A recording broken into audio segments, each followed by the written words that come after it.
This is a Beyond the Badge with Vincent Hill quick fix on Radio Influence. Now, I will give the president credit for actually thanking the first responders that went to the nightclub, did what they had to do to eliminate the target. Now, they didn't shoot him in the leg. They didn't try to pepper spray him. They didn't do all this stuff that I'm sure even in the midst of all this tragedy, some knucklehead is going to say, because they eliminated the threat.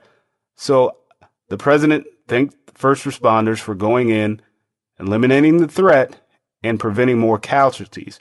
Now, I was happy that he said that, but it only lasted for about a second because I thought back. Now, this is the same president that wants to take all of this military equipment away from police, saying they don't need it.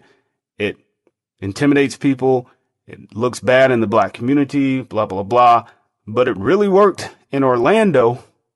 Think about it.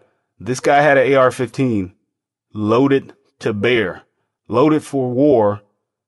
What are the police going to do? Roll up with their Glocks? Police, get on the ground so they can get shredded in half? Nope. But let's take it one step further. One of the SWAT officers who had his military-style Kevlar on actually took a bullet to the head. And thankfully, he was wearing his Kevlar helmet because that, of course, stopped the bullet.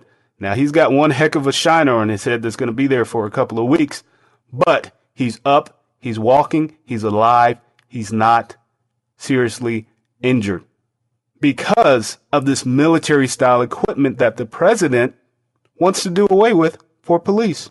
So maybe, just maybe, President Obama will realize the error of his ways and say, hey, maybe police do need this, because I assure you, had they not had that, that shooting would have lasted a lot longer than it did. There would be more victims, there'd be more casualties, there'd be more people wanting answers of to how this happened. And then if it would have been, well, we used to have Kevlars and we used to have tactical gear, but the federal mandate from President Obama made us get rid of that. Could you imagine telling that to 50 families? Could you imagine them saying, oh, so if you guys had that, you could have stopped this shooter before he killed 50 more people, or before he fled and went to another location and set off a bomb. Oh, you could have caught him, but, you know, the federal government didn't want you to have all this equipment because it's intimidating. Well, let's really talk about intimidation.